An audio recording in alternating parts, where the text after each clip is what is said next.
오늘 말씀의 제목은요, 기억하라. 무엇을 기억해야 하는지 여러분들 말씀을 통해서 깨닫기를 원합니다. 저번 주 박 목사님의 설교 제목이 뭔지 아십니까? 아세요? 광야 핵교이죠. 광야 핵교. 광야 학교 하니까 왠지 뭐 흥미롭게 이렇게 느껴지잖아요. 그렇죠? 뭐가 있는 것 같기도 하고. 그런데 저는 오늘 이 광야 학교를요, 좀 이렇게 원초적인 그런 광야의 모습으로 여러분들께 말씀을 나눌까 합니다. 오늘 본문 2절 말씀을 보면 광야길이라는 그런 말씀이 나와요. 그렇죠? 광야하면 무엇이 떠오르죠? 광야하면 아무것도 없는 곳이지 않습니까? 그렇죠? 아무것도 없어요. 그냥 산과 그냥 이렇게 펼쳐져 있는 그런 광활한 그런 모습들. 여러분, 저는 캘리포니아에서 여행지로 가본 곳이 이렇게 많지는 않지만 그랜드 캐년하고 브라이스 캐년 이렇게 두 군데를 다녀왔어요. 이렇게 많이 다녀왔죠. 네.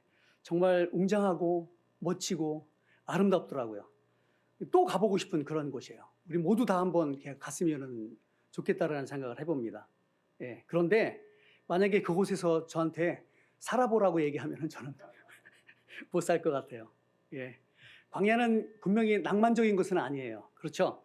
그것은 굶주림이 자리하고 있고 물이 없는 자리이며 불뱀과 전갈이 있는 자리라고 오늘 18절 말씀에서 그렇게 말씀하고 있어요.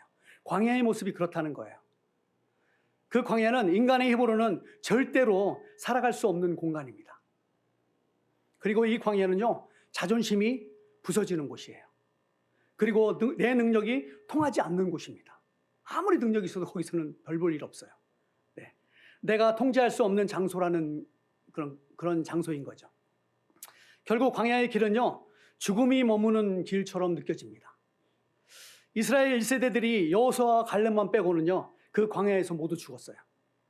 사랑하는 성도 여러분, 혹시 여러분은 지금 광야길에 서 계십니까? 나는 광야길에 서 있는 것 같아 라고 하시는 분들은 오늘 말씀 잘 들으시기 바랍니다. 그래서 여러분의 자존심이 부서지고 있습니까? 그 광야길에 서 있기 때문에. 여러분의 능력이 통하지 않습니까? 아무것도 할 수 없는 그 길에 서 계신가요? 그리고 여러분이 전혀 통제할 수 없는 그런 삶 가운데 서 계십니까? 여러분은 지금 죽음의 길에 서 있다고 느껴지십니까? 그러나 걱정하지 마십시오. 혹시 그 길에 서 있더라도 걱정하지 마시기 바랍니다. 성경에서 광야는요, 우리가 저번 주에 본 것처럼 미드바르라고 해요. 이 단어는 말하다라는 뜻을 가진 다바르와 어원이 같아요. 그러니까 광야는요, 단순히 죽음의 땅이 아닙니다. 오히려 하나님의 말씀하시는 자리이고 인간의 소리가 죽고 하나님의 음성이 들리는 자리라는 거죠. 그러니까 광야는 인간에게 있어서 죽음의 땅처럼 보이지만 하나님에게는 새 생명을 준비하는 자리라는 거예요.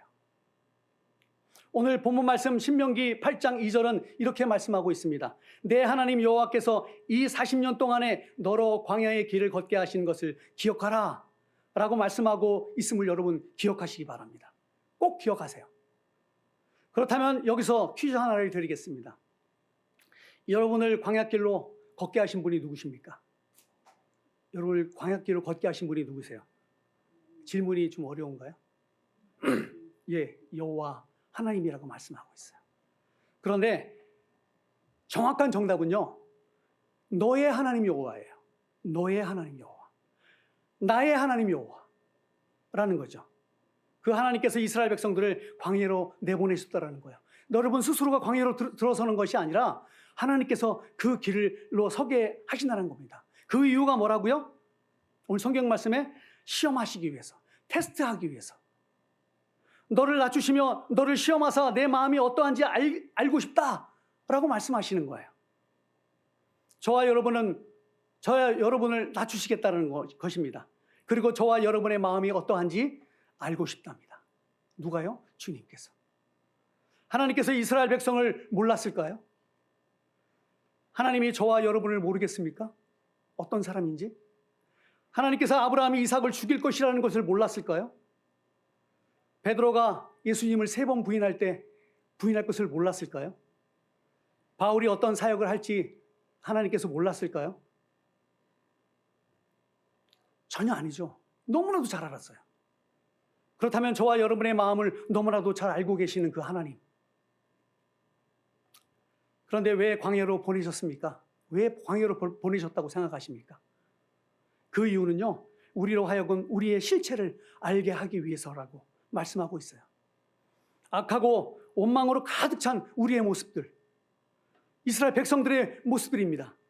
그리고 내 자신의 실체가 정확히 드러나게 하셨다라는 거예요. 어디에서요? 그 광야길에서.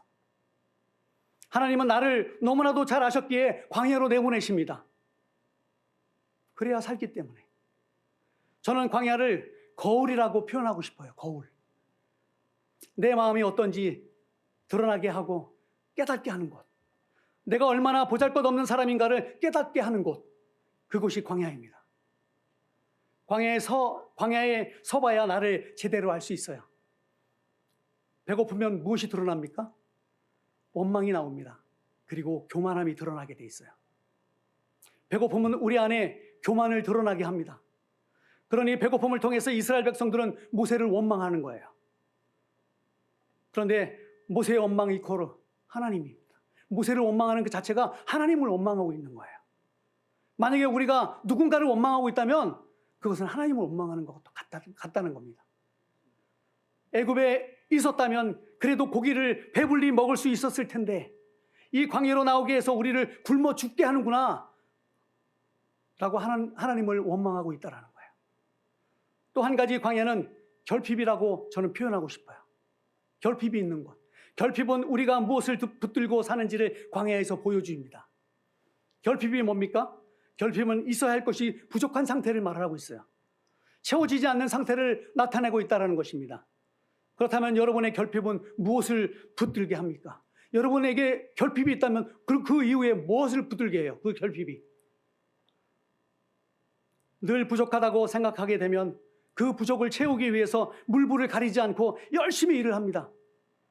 그렇게 열심히 일하다 보니까 좀 경제적인 어려움이 좋아졌어요. 그래서 이제 좀 살만하겠다. 이제 좀 살만하고 숨 좀 쉬겠다라고 얘기하는데 그런데 결핍이 채워지면 또 다른 큰 결핍이 온다라는 거예요. 그것은 내 하나님 여호와를 기억하지 못하는 그런 끔찍한 결핍이 될 수도 있다는 거죠. 괜찮아졌는데 그 결핍이 채워졌는데 하나님을 잃어버리는 하나님을 놓아버리는 그런 결핍들 그것이 올 수도 있어요. 그래서 하나님은 만나를 주시면서 이렇게 가르치십니다. 8장 3절 말씀을 보면은요. 목사님 한번 펴주시겠어요? 사람이 떡으로만 사는 것이 아니요 여호와의 입에서 나오는 모든 말씀으로 사는 줄을 내가 알게 하려 하심이라. 하나님께서 광야의 길로 가게 하시는 이유는요. 바로 여호와의 입에서 나오는 말씀 이것을 깨닫게 하시기 위함이라는 사실을 기억하시기 바랍니다. 먹고 사는 것은 본질이 아니에요. 하나님의 말씀이 본질입니다. 그러니 다른 것은 좀 결핍이 돼도 괜찮아요. 왜냐하면 그것은 분명히 하나님께서 채워주실 것이기 때문에 그래요. 그런데 하나님 여호와가 여러분에게 결핍이 된다면 무엇으로 그 자리를 채울 수 있어요? 그 큰 자리를 무엇으로 채우겠습니까? 그래서는 안 됩니다. 그래서는. 그렇게 되어서는 절대로 안 돼요. 그 큰 자리가 비어져 있으면 안 됩니다. 8장 18절 말씀을 보게 되면요. 내 하나님 여호와를 기억하라 라고 말씀하고 있어요. 이 말씀은 단순히 헤어지는 사람을 보면서 정씨가 나를 좀 기억해 줄래? 라고 하는 그런 의미가 아니에요. 이 말씀은 모든 것의 주인인 하나님 여호와임을 마음에 새기라는 뜻입니다.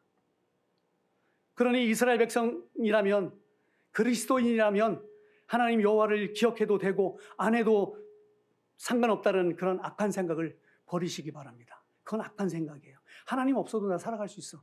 이건 악한 생각입니다. 여러분이 지금 광야에 서 있다면 여러분의 여호와 하나님과 함께 있어야 합니다. 아멘. 아니 여러분이 광야에 서 계신다면 여러분이 기억하지 못하더라도 인지하지 못하더라도 여러분의 하나님은 여러분과 항상 함께 하실 것을 믿습니다. 그러니 두려워하지 마십시오. 겁내지 마세요. 히브리어에 기억하다라는 그런 말은요, 자카르입니다. 자카르. 이 단어의 뜻은 여러 가지 뜻이 있습니다. 그런데 그 중에 하나가 언약을 상기하다라는 의미를 가지고 있어요. 언약을 상기하다. 히브리적 기억의 뜻은요, 행동으로 이어지는 기억을 의미합니다. 행동으로 이어져요. 예를 들어서 하나님이 노아를 기억하셨다 라고 창세기 8장 1절에서 말씀하실 때 갑자기 생각나서 노아가 생각나서 이런 게 아니라는 거예요. 그것은 행동을 시작하셨다라는 의미예요. 노아를 생각했다라는 말은요, 행동을 시작하셨다라는 말입니다. 다시 말해서 기억 속에서만 언약이 살아있는 것이 아니라 그 언약은 이루어지는 것을 의미한다는 것입니다. 이루어져 가는 거예요. 그렇기 때문에 여러분의 하나님은 여러분이 광야에 서 있을 때 행동을 시작하십니다. 여러분이 광야에 서 있잖아요. 그럼 하나님은 그때부터 여러분을 위해서 행동을 시작하세요. 여러분이 광야에 서는 순간 하나님은 행동을 시작하셨습니다. 그 행동을 통해 예수님께서 이 땅에 오셔야만 했다는 것이에요. 누구를 위해서요? 여러분을 위해서, 저를 위해서. 사랑하는 성도 여러분, 오늘 여러분께 전해지는 이 메시지를 여러분이 어떤 마음으로 깨닫고 있을지는 저는 알 수 없어요. 하지만 분명히 기억하십시오. 이 메시지는 여러분이 어떤 마음으로 듣고 깨닫든 상관없이 하나님은 여러분의 하나님이라는 사실입니다. 이스라엘 백성들이 하나님의 음성을 제대로 듣지도 못하고 하나님의 뜻을 제대로 깨닫지도 못하니까 하나님께서 모세를 통해서 당신의 마음을 전해요. 오늘 저는 여러분이 듣든지 아니 듣든지 상관없이 말씀을 전할 것입니다. 너의 하나님 여호와를 기억하라고 저는 여러분에게 말씀을 드릴 거예요. 그 하나님께서 여러분에게 재물 얻을 능력을 주셨다고 말씀하십니다. 그렇게 하시는 이유는 여러분의 조상들에게 맹세하신 언약을 지금과 같이 이루게 하심이라 라고 말씀하십니다. 그러나 여러분이 만일 여러분의 하나님 여호와를 잊어버리고 다른 신들에게 절을 한다면 여러분의 하나님께서 여러분에게 확실한 증거를 보이실 겁니다. 그것이 뭐라고요? 반드시 멸망하게 될 것이라는 거예요. 기억하다의 반대가 뭡니까? 잊는 것이에요. 잊는. 신명기 8장에서 잊는다는 의미는요, 기억하지 않는 상태가 아니라 하나님 없이 사는 상태, 하나님 없는 상태, 그 뜻을 가지고 있어요. 그러므로 하나님을 기억하면 겸손해지고요, 하나님을 잊으면 교만해집니다. 축복과 멸망의 차이는 하나님 여호와를 기억하느냐 못하느냐의 그러한 차이이고 겸손하냐 교만하냐에 있습니다. 그런데 여기서 한 가지 여러분이 알아야 할 것이 있는데, 그것은 여러분은 하나님께 재물을 달라고 구하고 있지만 그런데 하나님은 재물을 주시는 분이 아니에요. 그 대신에 하나님께서는 재물을 얻을 능력을 주시는 분이십니다. 아멘. 이 말씀의 의미가 뭡니까? 이미 주신 능력을 사용하라는 거예요. 요행을 바라지 말라는 겁니다. 여러분에게 이미 주신 재물 얻을 능력을 발휘해서 하나님의 축복을 취해야 한다는 말씀입니다. 마찬가지로 하나님은 여러분 각자에게 은사를 주셨어요. 달란트를 주셨습니다. 그렇다면 그 달란트를 사용하라는 말씀입니다. 그 달란트를 꽁꽁 숨겨놓지 말라는 거예요.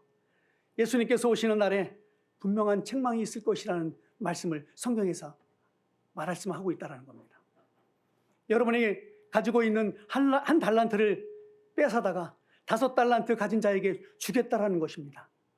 그런데 중요한 것이 여러분 스스로가 여러분에게 주신 달란트 은사들을 몰라요. 모르고 있어요. 여러분에게 주신 은사들이 뭡니까? 알고 있습니까? 모르니까 사용을 못하는 거예요. 알아야 돼요. 그래야 사용을 합니다. 어떻게 사용해야 될지 알게 되는 거예요. 한 달란트 가진 종이 그랬습니다. 자기가 뭘 해야 할지 몰라서 그 한 달란트를 꽁꽁 숨겨놨어요. 그것이 사는 방법이라고 착각한 거죠. 그러니 여러분이 애써서 하나님을 거부하고 사는 것과 같은 것이 아닐까, 이런 생각을 해봤어요. 꽁꽁 숨겨놓는 거는요, 하나님을 거부하는 것과 뭐가 다릅니까? 그렇게 되면 반드시 성경은 뭐라고 그래요? 멸망하리라, 멸망받으리라, 이렇게 말씀하고 있는 거예요. 여러분에게 주신 그 달란트, 여러분에게 주신 그 은사를 사용하지 않는다면, 사용하지 못한다면 그 은사는 썩어져가는 그런 볼품없는 것들밖에 안 돼요. 이 멸망은요, 여기서 말하는 이 멸망은 번개에 맞아서 그 자리에서 죽는 걸 얘기하는 게 아니에요. 하나님과의 관계 단절을 의미합니다. 하나님과의 관계가 단절이 되는 거예요. 그리스도인에게 하나님과의 관계 단절은 멸망과 다를 것이 없습니다. 그러므로 멸망의 반대는 형통입니다. 그러나 형통의 목적은 개인의 성공이 아니에요. 언약 성취라고 성경에서 말씀하고 있어요. 언약 성취는 나로 시작해서 나로 끝나는 것이 아닙니다. 예를 들어서 아브라함에게 하신 약속이 말씀이 있지 않습니까? 내 후손을 복주고 큰 민족을 이루겠다라는 그 언약을 말씀하고 있습니다. 그러니 여러분의 형통의 목적은요, 여러분으로 끝나는 성공이 아니라 여러분의 자녀를 통한 그 자녀로 내려가는 그런 언약의 성취를 이루어야 한다는 것입니다. 전에도 제가 말씀드렸다시피 제가 미국에 남게 된 이유가 있습니다. 저는 그 선택이 옳았다고 믿어요.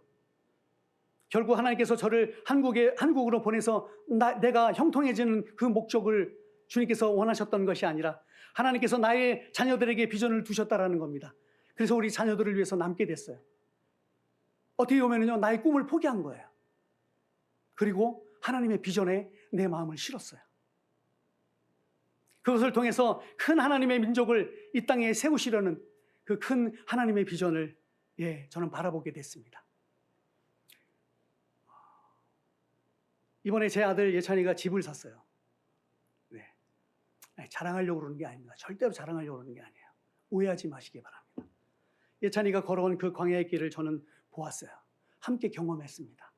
축구 프로 선수가 될 수 있었던 없었던 환경이었지만 120명 중에 예찬이 한 명이 됐어요.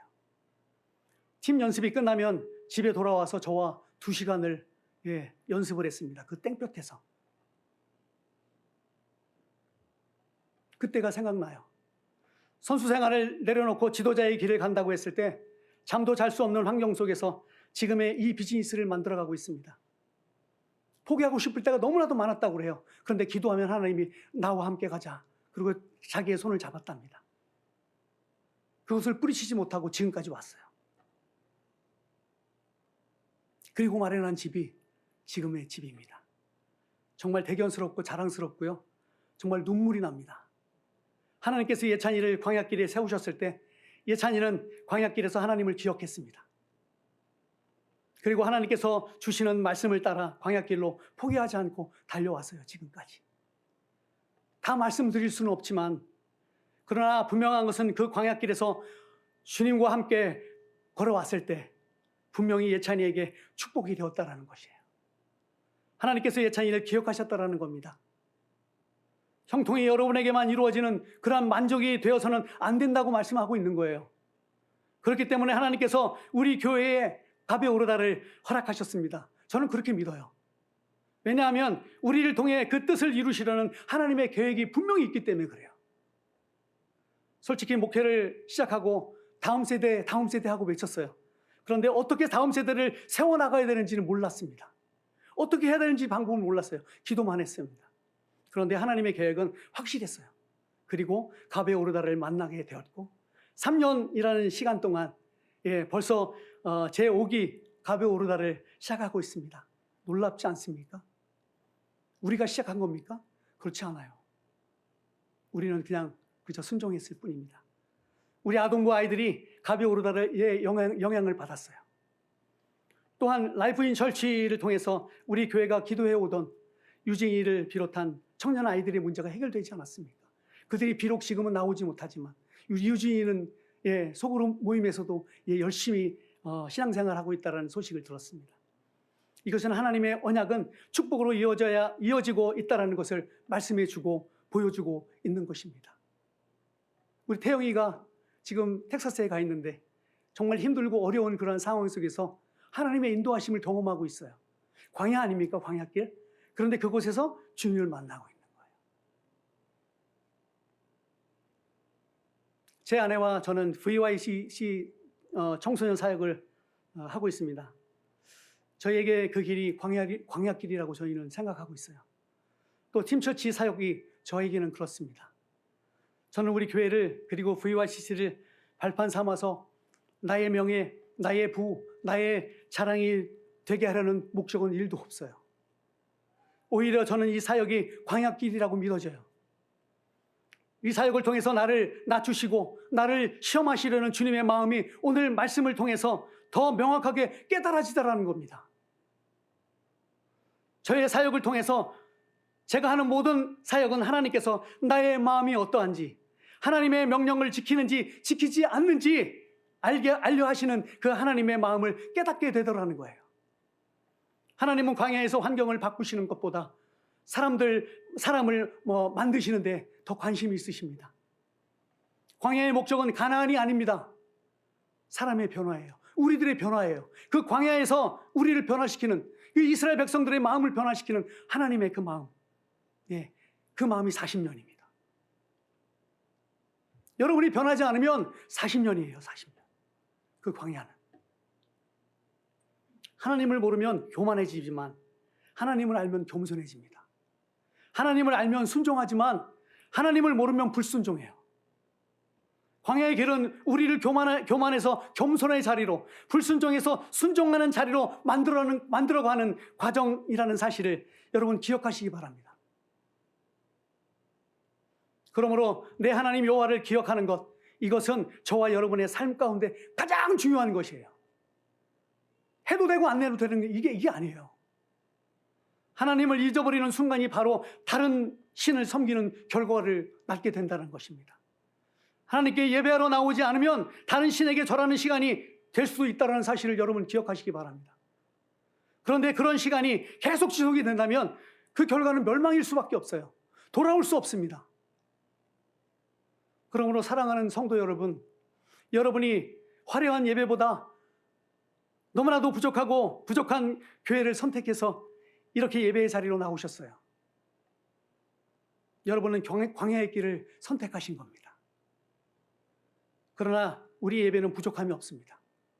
왜냐하면 여러분의 하나님 여호와가 여러분과 함께 하시기 때문에 그래요. 아멘이십니까? 사랑하는 성도 여러분, 그런데 여러분보다 먼저 광야길로 가신 분이 계세요.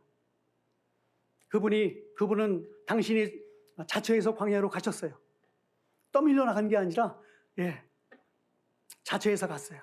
그분은 가장 낮아진 자리에 서서, 가장 약해진 자리에 서서 신명기 말씀을 사탄을 통해서 신명기 말씀으로 사탄을 이기셨습니다.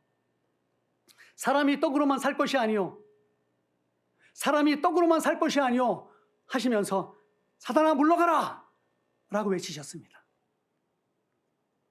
신명기 8장 3절 말씀을 인용하셨던 거예요. 그분이 예수님이십니다. 광야는 예수님의 패배의 자리가 아닙니다. 승리의 자리였다는 사실을 기억하시기 바랍니다. 가장 낮아지셨지만 그 자리에서 순종하셨고 그 자리에서 승리하셨다는 사실을 기억하시기 바랍니다. 그러니 여러분의 광야는 패배의 자리가 아니라는 거예요. 승리의 자리입니다. 아멘이십니까? 오늘 혹시 말씀 큐티를 하셨다면 거기 아멘이 몇 번 나오시는 줄 압니까? 신명기 28장에 10번이 나오더라고요. 10번이. 계속해서 아멘, 아멘, 아멘. 꼭 오늘 말씀 묵상하시기 바랍니다. 예수님이 그랬던 것처럼 여러분도 가장 낮은 자리에 서 있을 때 그 자리가 순종의 자리가 될 것이고 승리의 자리가 될 것이라 믿습니다. 아멘. 믿음이 뭡니까? 믿음이. 이 사실을 믿고, 이런 사실을 믿고 선포하는 것이 믿음입니다. 찌질하게 살지 마십시오. 찌질하게 살면은요, 그것이 믿음이 아니에요. 그러니 힘들다, 어렵다, 죽고 싶다, 절망스럽다, 그런 말 이제는 하지 마십시오. 여러분, 살아계신 하나님을 우습게 만들지 마십시오. 우리의 입술로 나오는 그 말들이 하나님을 우습게 만들어요. 가장 비천하게 만듭니다. 예수님이 승리하셨는데 나도 승리할 수 있다. 살만하다. 할 수 있다. 이런 믿음을 가지고 여러분 사시기 바랍니다. 우리는 지나가는 길 위에 서 있습니다. 그것이 광야의 길인 것일 뿐입니다. 그러나 그 광야의 길 저쪽에는 여러분의 찬란한 본향집이 기다리고 있어요. 사도 바울도 베드로도 이 땅을 나그네의 삶이라고 말을 했습니다. 저와 여러분은 천국을 향해 걸어가는 순례자입니다. 광야는 목적지가 아니라 광야를 통과해야 하는 그런 과정일 뿐이에요. 광야가 힘든 이유는 우리가 여기가 좋사오니 하고 이곳에 정착하려는 마음이 있기 때문에 그래요. 그러나 하나님은 저와 여러분에게 말씀하십니다. 기억하라라고 말씀하셔요. 여러분이 어떻게 여기까지 왔는지, 이 자리까지 어떻게 왔는지, 누가 여기까지 인도하셨는지, 누가 먹이셨는지, 살리셨는지, 그리고 낮추시고 높이셨는지를 기억하라고 말씀하시는 거예요. 제가 한 가지만 간증하고 말씀을 마칠까 합니다.